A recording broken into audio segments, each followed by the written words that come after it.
जय जय रघुवीर समर्थ। આપણે છત્રપતિ શિવાજીના ગુરુ સમર્થ રામદાસ સ્વામી જીવન ચરિત્ર શ્રવણ કરી રહ્યા છે અને તેમના જીવનના અનેક પાસા આપણે સમજી શક્યા છીએ. ઇન્દોર ગામની પર્જન્ય વૃષ્ટિ. આ ઇન્દોર એ મહારાષ્ટ્રમાં જ આવેલું છે, મધ્યપ્રદેશ વાળું નહીં. તો સમર્થ રામદાસ સ્વામી માતાપુરથી નીકળી એટલે કે માહુરગઢથી સ્વેચ્છાએ પરિભ્રમણ કરતા કરતા જે કોઈ શરણે આવે તેના પર તેઓ અનુગ્રહ કરતા અને એ રીતથી લોકોદ્ધારનું કામ કરીને તેઓ વિચરણ કરતા હતા. આમ તેઓ શ્રી રંગપુર પાસે પહોંચ્યા તો તે ગામમાં એક મોટું તળાવ હતું અને તે તળાવને કાંઠે સમર્થનો મુકામ હતો. તો આજે ઇન્દોર ગામમાં પર્જન્ય વૃષ્ટિ થઈ તેનો શક સંવત્સર છે 1575 એટલે કે ઈસવીસન 1653 ની આ વાત છે. આ ઇન્દોર ગામમાં એક મોટું તળાવ હતું. તે તળાવને કાંઠે સમર્થ રામદાસ સ્વામીનો મુકામ હતો. સમર્થે દ્રષ્ટિ નાખી તો તળાવમાં 60 બ્રાહ્મણો અનુષ્ઠાન કરી રહ્યા હતા. તો બ્રાહ્મણો કમર જેટલા પાણીમાં ઉભા રહીને તેઓ અનુષ્ઠાનરત હતા. તો સમર્થ રામદાસ સ્વામીએ તે બ્રાહ્મણોને પૂછ્યું કે તમે કયું અનુષ્ઠાન કરી રહ્યા છો?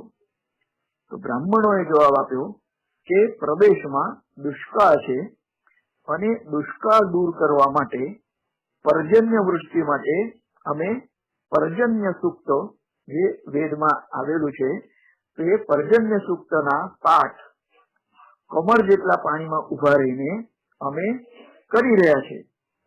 ગામના આગેવાનોએ અમને આ અનુષ્ઠાન માટે નિયુક્ત કર્યા છે. તો સમર્થ રામદાસ સ્વામી બોલ્યા, જો હું કહું તે પ્રમાણે તમે અનુષ્ઠાન કરો તો આજે બપોર સુધી જોઈએ તેટલો વરસાદ પડશે. બ્રાહ્મણો સમર્થ રામદાસ સ્વામીને ઓળખતા ન હતા, પરંતુ તેમનો તેજસ્વી ચહેરો જોઈને તેમને ખાતરી થઈ કે આ કોઈ તપોનિષ્ઠ સિદ્ધ પુરુષ જણાય છે. તેમનું કહેવું આપણે માનીશું તો આપણને સર્વને પણ અવશ્ય લાભ થશે. આથી સર્વ બ્રાહ્મણો એકી અવાજે બોલ્યા કે બપોર સુધી વરસાદ આવવાનો હોય તો તમે કહો તે પ્રમાણે અનુષ્ઠાન કરવાની અમારી તૈયારી છે. સમર્થ રામદાસ સ્વામીએ તે બધા બ્રાહ્મણોને તળાવ બહાર બોલાવ્યા અને ત્યાં એક મોટી શિલા હતી. તેના પર સમર્થ રામદાસ સ્વામીએ કોલસાથી પ્રતાપ રુદ્ર હનુમાનનું ચિત્ર દોર્યું છે. આ પછી તે શિલા પર સમર્થ રામદાસ સ્વામીએ પોતાનું વસ્ત્ર એટલે કે છાતી ઢાંકી દીધી છે અને બ્રાહ્મણોને હવે જણાવવામાં આવ્યું કે હવે તમે મહારુદ્રનો અભિષેક આ વસ્ત્રાચ્છાદિત મૂર્તિ પર કરો. સમર્થ રામદાસ સ્વામી બોલ્યા કે અભિષેક પૂજા નિવેદ અને ભોજન થયા પછી વરસાદ પડશે. આ પછી સમર્થ રામદાસ સ્વામીએ ઉદ્ધવને રસોઈ કરવા માટે આજ્ઞા આપી છે. તો બ્રાહ્મણો પણ ફરી સ્નાન કરી તૈયાર થઈ ગયા હતા, પરંતુ રસોઈ માટે અન્ન સામગ્રી અને વાસણો પણ ન હતા. સમર્થ રામદાસ સ્વામી ઉતાવળ કરતા હતા, પરંતુ સામગ્રી વાસણો વગર રસોઈ કેવી રીતે શક્ય છે? આથી એક સેવકે આ મુશ્કેલી રજૂ કરી છે. ત્યારે સમર્થ રામદાસ સ્વામી બોલ્યા કે સામેની જાળીમાં અન્ય સામગ્રી પડી છે અને વાસણોના પણ ઢગલા પડ્યા છે. તો સેવકોએ ત્યાં જઈને જોયું તો શાકભાજી, ઘી, તેલ સાથે અન્ન સામગ્રી અને વાસણોનો ઢગલો તેમણે ત્યાં જોયો છે. કોણ મૂકી ગયું કે કોના વાસણો છે તેની કોઈને ખબર ન હતી. જોકે હાલ તરત રસોઈ બનાવવાની હોવાથી અડધા બ્રાહ્મણો રસોઈમાં વ્યસ્ત થઈ ગયા અને અડધા બ્રાહ્મણો અભિષેકમાં વ્યસ્ત થઈ ગયા. તો સમર્થ રામદાસ સ્વામીએ પોતે પણ સ્નાન કર્યું અને પૂજા સમાપ્ત કરી છે. આ બાજુ બ્રાહ્મણોનો અભિષેક પણ સમાપ્ત થયો અને હવે સમર્થે તે શિલા પરથી વસ્ત્ર ખસેડ્યું તો બધા જ આશ્ચર્યચકિત થઈ ગયા. કોઈ શિલ્પકારે કંડારેલી મૂર્તિ હોય તેમ તે શિલામાંથી નયનરમ્ય પ્રતાપરુદ્ર હનુમાનની મૂર્તિના બધાને દર્શન થયા છે. પ્રતાપરુદ્ર હનુમાન કી જય. આ નાદથી આકાશ ગુંજી ઉઠી છે અને સમર્થ રામદાસ સ્વામીએ પ્રતાપરુદ્ર હનુમાનની પૂજા કરી, આરતી ઉતારી તથા થાળ ધરાવે છે અને બધા જ પ્રસાદ ગ્રહણ કરવા માટે બેઠા છે. બ્રાહ્મણો સાથે સમર્થ રામદાસ સ્વામી પણ પ્રસાદ લેવા પંગતમાં બેઠા.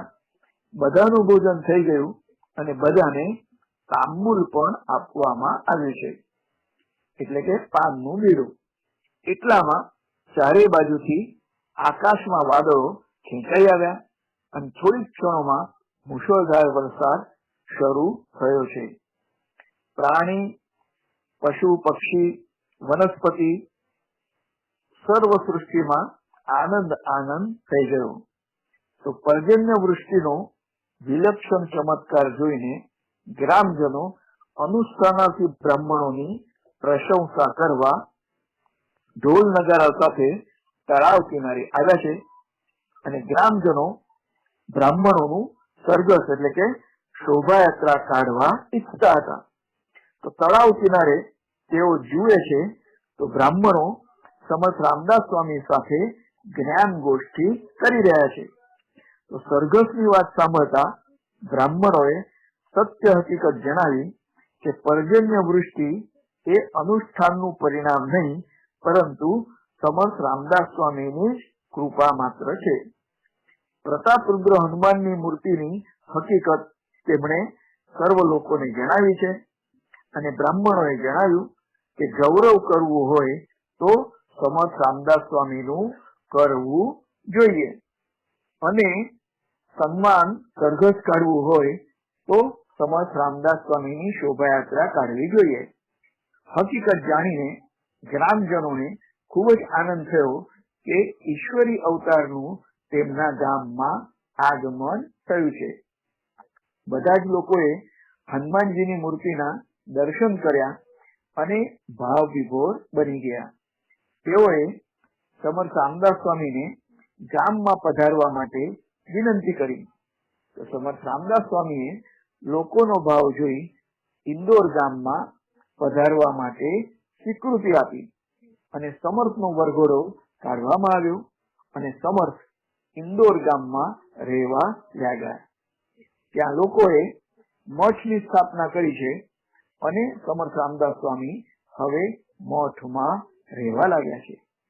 લોકોએ સમર્થ રામદાસ સ્વામીને પ્રાર્થના કરી કે તેઓ હંમેશા ત્યાં જ વાસ્તવ્ય કરે કાયમનું.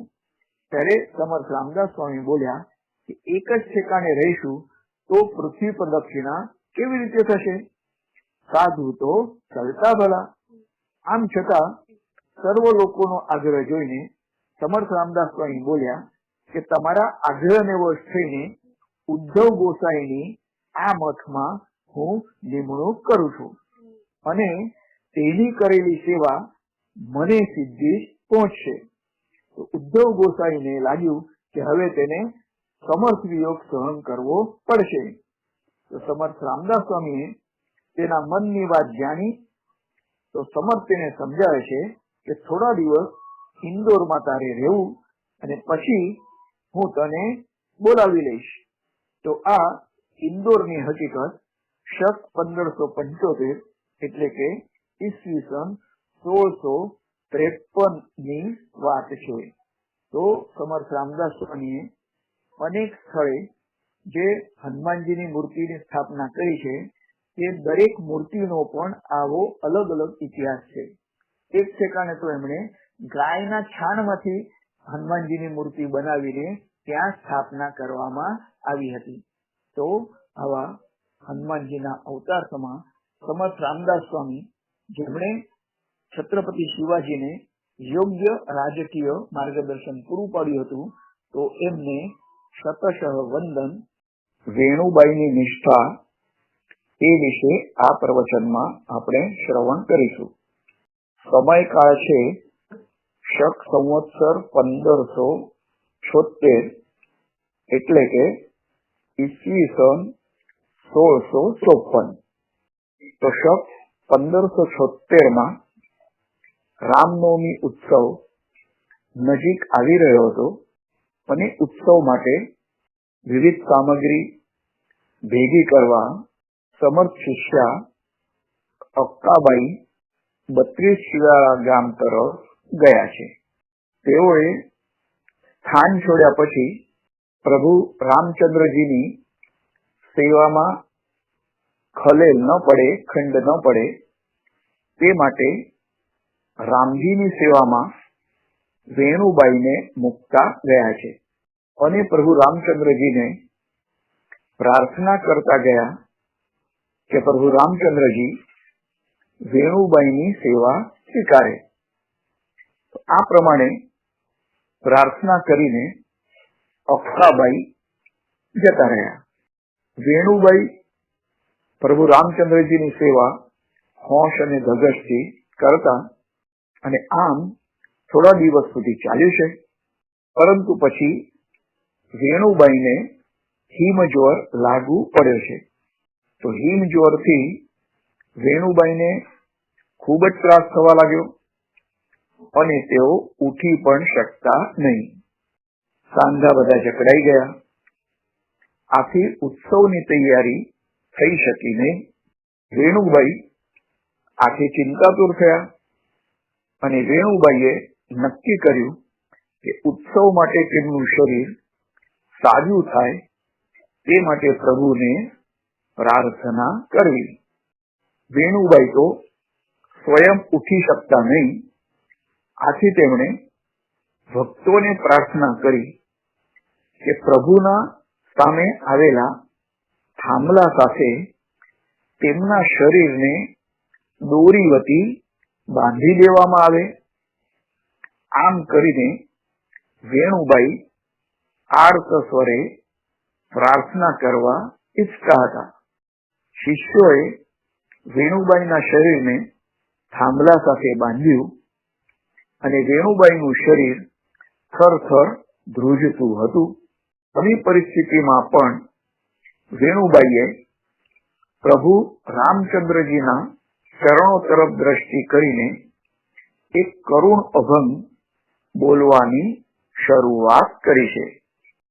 તેઓ પ્રભુ રામચંદ્રજીને કહી રહ્યા છે કે પતિત પાવન જાનકી જીવન અરવિંદ નયન રામજી રામ અક્કા ગ્રામાંતરે ગયા બીમાર થઈ હું તમ ઉત્સવ બાકી રહ્યો. અક્કા વગર હું એકલડી નાર વેણુના આધાર વેગે પધારો રામજીનો ઉત્સવ થાય ઉત્કૃષ્ટ પછી ભલે દેહ રહે કે ન. સાંભળીને વૃત્તાંત અયોધ્યાના રાણા રામજીના નયનોથી અશ્રુ વહે. પતિત પાવને સાંભળી મારી હાક કૃપાનું છત્ર વેણુને મળે. તો ઉપર મુજબની કરુણાસભર પ્રાર્થના વેણુબાઈએ અંતઃકરણના ઊંડાણમાંથી કરી, જેથી પ્રભુ રામચંદ્રજીના હૃદયને તે સ્પર્શી ગઈ અને પ્રભુજીની આંખોમાંથી ટપ ટપ આંસુઓ પડવા લાગ્યા. પ્રભુ રામચંદ્રજીએ પોતાને પહેરાવેલો હાર વેણુબાઈને પહેરાવ્યો છે અને સમર્થ વેણુબાઈની પાછળ હાજર થયા છે. પ્રભુ રામચંદ્રજીની આ દિવ્ય લીલા જોઈને સમર્થ રામદાસ સ્વામી વેણુબાઈની પાછળ તરત જ ત્યાં પ્રગટ થયા અને તેમણે આ દ્રશ્ય જોયું અને બે બોધ વચનો વેણુબાઈને કહ્યા છે. સમર્થ રામદાસ સ્વામી કહે છે કે દેહ વ્યથા થતા જ મારા રામ પ્રભુને તે કષ્ટ આપ્યું. તો વેણુબાઈ સમર્થ વેણ સાંભળીને ચમક્યા છે કે સમર્થ રામદાસ સ્વામી અહીં ક્યાંથી? વેણુબાઈએ તેમને પ્રણામ કરીને કહ્યું કે ઉત્સવ સારી રીતે ઉજવાય તે માટે મેં આમ કર્યું છે, રામજીને પ્રાર્થના કરી છે. દેહ પરની મમતા માટે આમ કર્યું નથી. છતાં જો ભૂલ થઈ હોય આ દાસીને આપ ક્ષમા કરજો. સમર્થ બોલ્યા, સારું, હવે ફરી કોઈ વાર આમ ન કરીશ. તો ભક્ત છે અને ભગવાન છે, તો ભગવાનના ઉત્સવ માટે, ભગવાનની સેવા માટે શરીર સુદ્રઢ રહે એ તો બરાબર છે, પણ તમે મારું શરીર સ્વસ્થપૂર્ણ થવા દો અને પછી હું તમારી સેવા કરીશ. તો આ માંગણી પણ જે નિષ્કામ ભક્તિ કરનારા હોય છે તેઓ કદી પણ ભગવાન પાસે કરતા નથી. તો વેણુભાઈ બોલ્યા છે કે જેવી આપની આજ્ઞા. આમ કહીને વેણુભાઈ ઉત્સવના કામકાજમાં પરોવાઈ ગયા છે. હવે તેમનો હિમજ્વર ક્યારનો જતો રહ્યો છે. રામનવમીનો ઉત્સવ ખૂબ જ ધામધૂમથી ઉજવાયો. તો આ પ્રસંગ પરથી કે ભક્ત જ્યારે તેના આરાધ્ય દેવને સંકટ સમયે વિનંતી કરે છે ત્યારે આરાધ્ય દેવ ભક્તને અચૂક મદદ કરે છે અને તેમાં ભાવ માત્ર ઉત્કટ હોવો જોઈએ. આ સિવાય તે પ્રાર્થના ભક્તના ઐહિક સ્વાર્થ માટે હોવી ન જોઈએ. તો ભક્ત ભગવાનને પ્રાર્થના કરે કે તેમના ઉત્સવ માટે તેઓ શક્તિ આપે, શરીર સારું રાખે, એ યોગ્ય છે. ભક્ત જે ભાવથી ભગવાનને ભજે છે તે જ ભાવથી ભગવાન પણ પ્રત્યુત્તર આપે છે. તો યે યથા મામ પ્રપદ્યન્તે તામ તથૈવ ભજામ્યહમ. આમ જે ગીતામાં ભગવાને કહ્યું છે, તો ભક્ત જેવી ભાવના રાખે કે હું ભગવાનને આ રીતથી મદદરૂપ થવું, ભગવાનનું સામ્રાજ્ય સારી રીતે ચાલે તે માટે મારું યોગદાન આપવું, તો એ જ રીતથી ભગવાન પણ ભક્તની જે નિત્ય કર્મ હોય એ બધામાં મદદ કરતા હોય છે. ભગવાન ભક્તના દુઃખના સમયે દુઃખી પણ જણાય છે અને ભક્તના આનંદમાં ઈષ્ટદેવ આનંદમાં પણ રાગે છે અને તે આનંદી હોવાનું પ્રમાણ પણ આપે છે.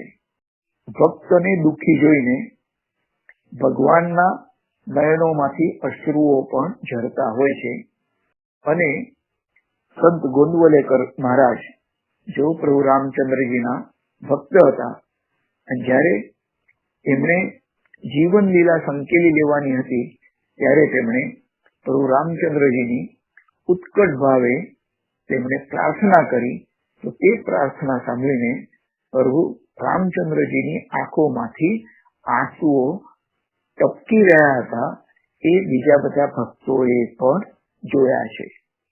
ભક્તોની એવી ઈચ્છા હોય છે કે ભગવાનની સેવા એમના દ્વારા સારી રીતે થાય, ભગવાનના ઉત્સવો શ્રેષ્ઠ રીતે ઉજવાય અને તેમાં જો શારીરિક સ્વાસ્થ્ય આડે આવતું હોય તો કેટલીક વાર તેઓ ભગવાનને શરીરને સુદૃઢ અને સ્વાસ્થ્યપૂર્ણ બનાવવા માટે પ્રાર્થના કરતા હોય છે. પણ શ્રેષ્ઠ પ્રકારના ભક્તો એટલી પ્રાર્થના પણ કરતા હોતા નથી કે બધી શક્તિ ભગવાન પાસેથી લેવાની અને પછી ભગવાનની પૂજા કે ઉપાસના કરવાની. તો ભગવાને જે પરિસ્થિતિ આપી છે એવી પરિસ્થિતિમાં પણ આપણે ભગવાનની ઉપાસના, સેવા કે ભક્તિ કરવી જોઈએ.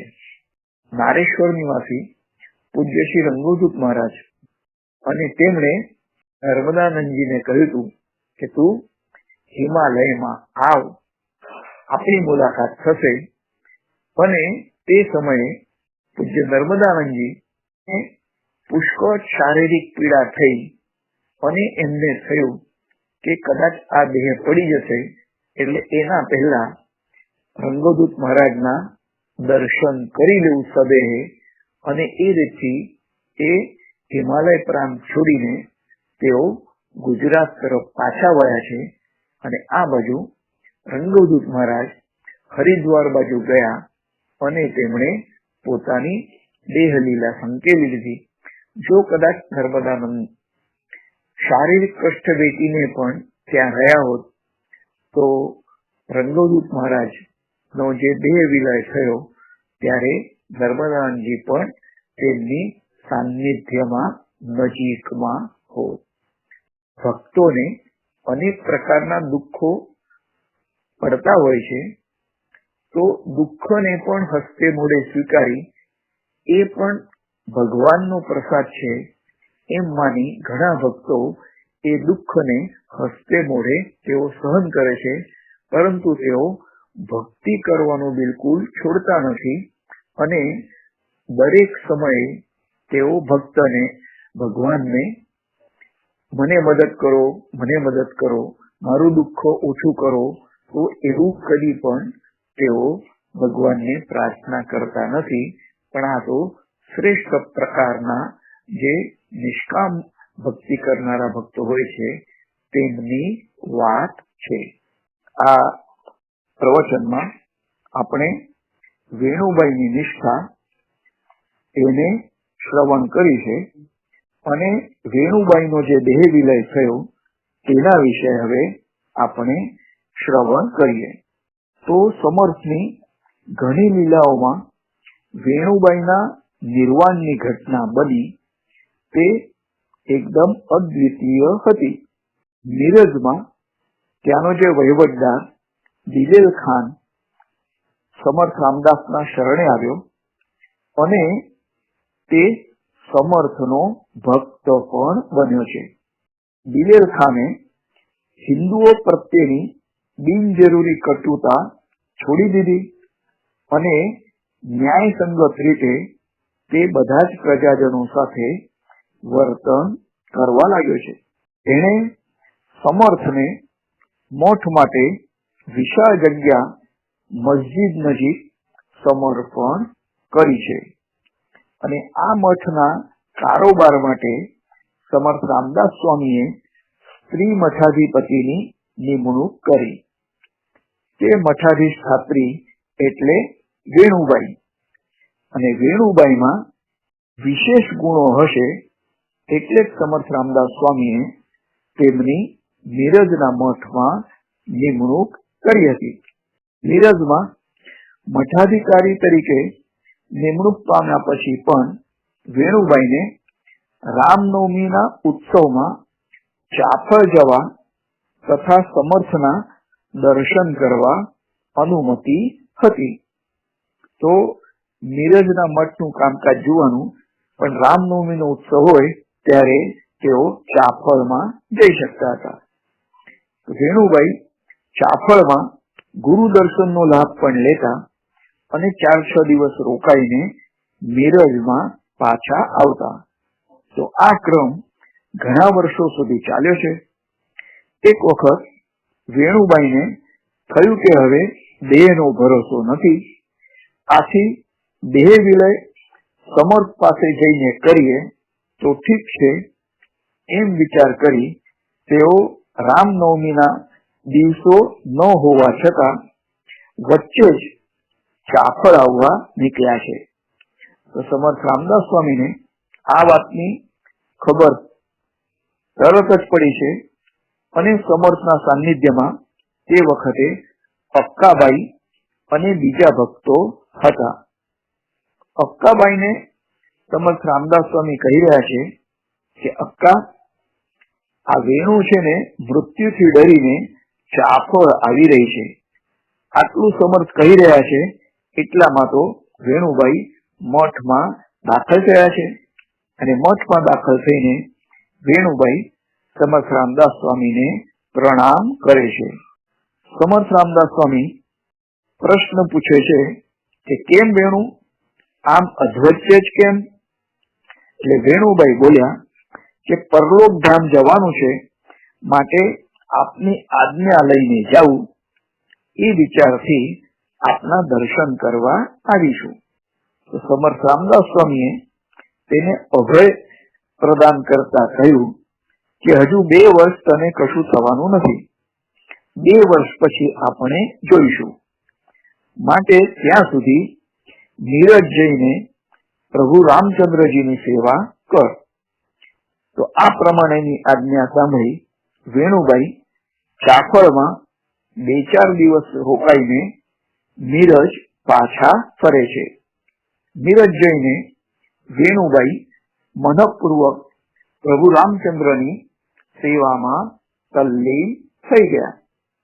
દર વર્ષે રામનવમીના ઉત્સવ દરમિયાન વેણુભાઈ ચાફળ જતા અને સમર્થ રામદાસ સ્વામીના સાનિધ્યમાં રામનવમીનો ઉત્સવમાં તેઓ સહભાગી થતા. ત્યાં 400 દિવસ મઠમાં રોકાઈને તેઓ નીરજ પાછા આવી જતા.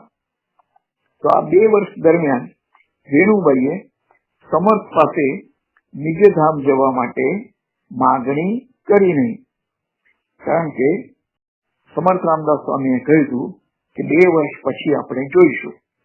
બીજા વર્ષની રામનવમીનો ઉત્સવ પૂરો થયો અને દૂર દૂરના શિષ્યો પોતપોતાના વતન પાછા ફરી રહ્યા હતા.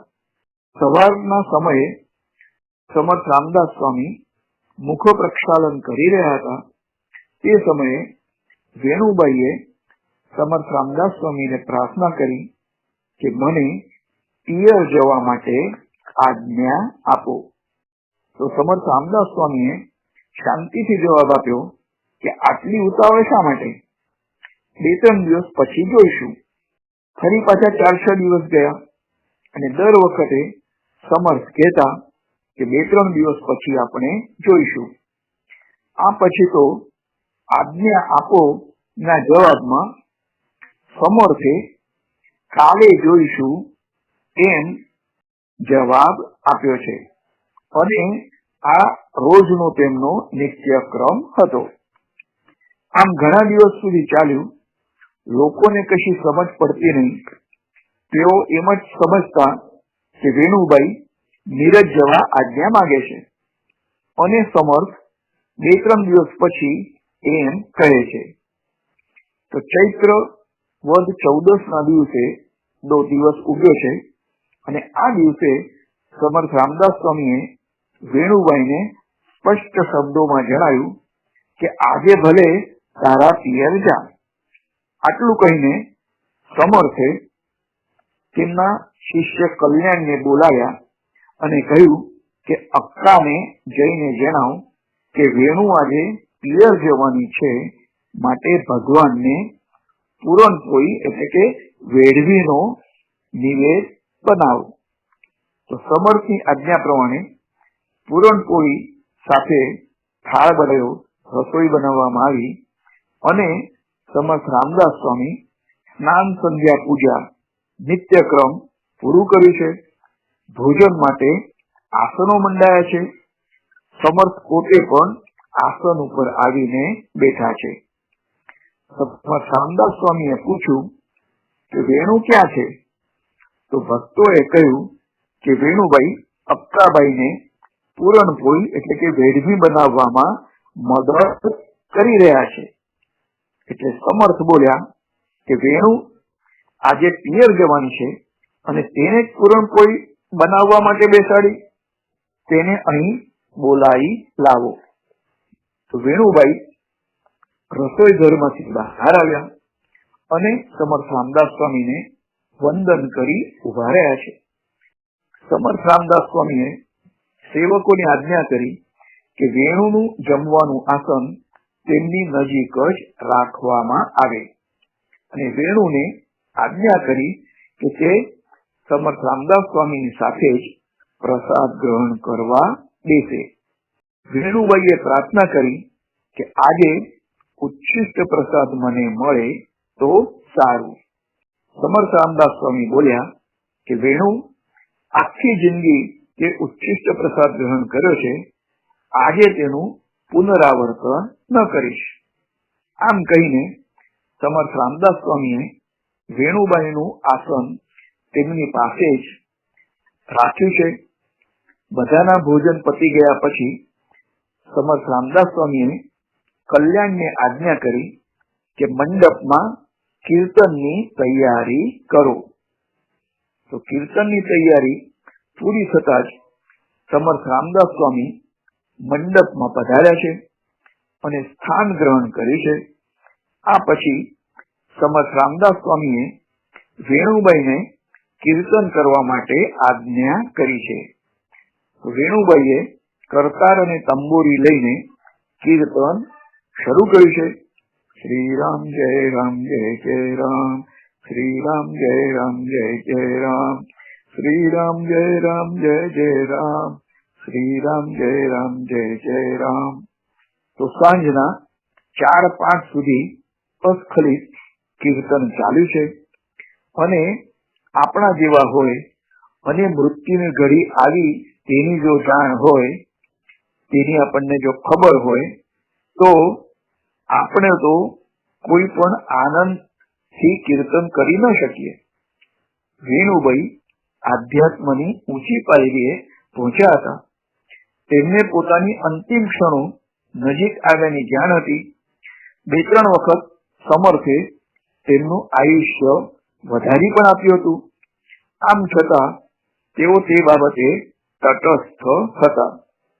મૃત્યુની છેલ્લી ક્ષણ સુધી તેઓ મૃત્યુથી નિર્ભય હતા અને જીવનની અંતિમ ક્ષણ સુધી વેણુબાઈએ આત્મકલ્યાણ માટે નાશવંત શરીર દ્વારા ઉત્કટ પ્રેમ અને આત્મીય ભાવથી હરિ કીર્તન કર્યું છે.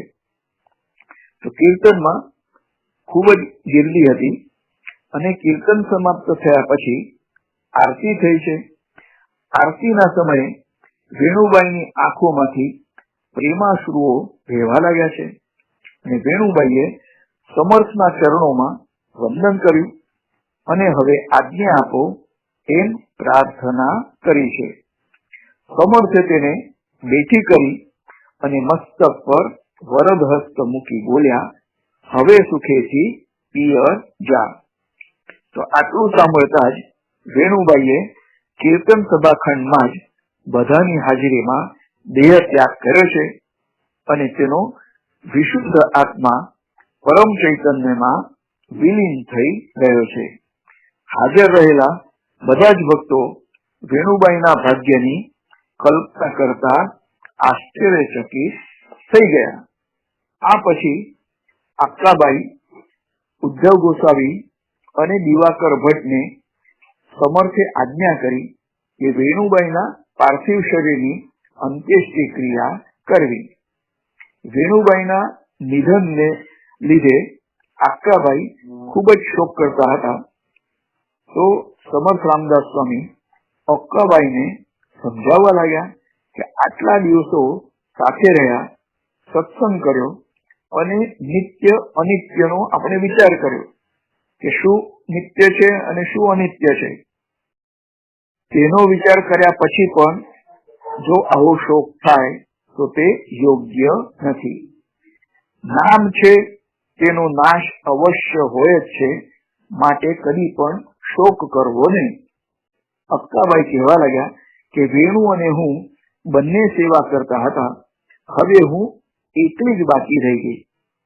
વેણુબાઈની મહાનતા એટલી કે શ્રી રઘુપતિની મૂર્તિમાંથી પણ અશ્રુઓ ટપકવા માંડ્યા. તો આવા સેવાપરાયણ ભક્તના જવાથી કોને ખેદ ન થાય. સમર્થ રામદાસ સ્વામીએ અનેક રીતે અક્કાબાઈને સાંત્વન આપ્યું છે અને ભક્તોએ વેણુબાઈના દેહનો સંસ્કાર કર્યો છે. વખત જતા જે ભૂમિ ઉપર વેણુબાઈના દેહનો સંસ્કાર કરવામાં આવ્યો હતો ત્યાં એક ચંપાનું ઝાડ ઉગી નીકળ્યું. આ ચંપાના ફૂલ સમર્થની પૂજામાં વપરાતા હતા. કાળે કરીને તે ચંપાનું ઝાડ પણ નષ્ટ થયું. હાલ ત્યાં એક તુલસી વૃંદાવન છે. વેણુબાઈના દેહ વિલયના કથાનકના નીચેની બાબતો મનનીય છે કે વેણુબાઈને સમર્થ જાતે આયુષ્ય વધારી આપે છે. 2. વેણુબાઈ આયુષ્ય માટે કદી પણ મોહ રાખતા નથી અથવા તેઓ કદી પ્રાર્થના કરતા નથી કે મારું આયુષ્ય વધારી આપો. 3. સમર્થ જેવા સંતને ભક્તનું આયુષ્ય વધારવું એટલે ડાબા હાથના ખેલ જેવું હતું. આ પુસ્તકમાં બીજા પ્રકરણમાં મધુકરને મૃત્યુના મુખમાંથી બચાવે છે તે આપણે જોયું છે. 4. મૃત્યુનો ડર રાખવો નહીં અને જીવનની અંતિમ ક્ષણ સુધી ઈશ્વર સ્મરણ અને હરિકીર્તનને કોઈએ પણ તિલાંજલિ આપવી નહીં. જય જય રઘુવીર સમર્થ. શ્રી રામ જય રામ જય જય રામ. શ્રી રામ જય રામ જય જય રામ. શ્રી રામ જય રામ જય જય રામ.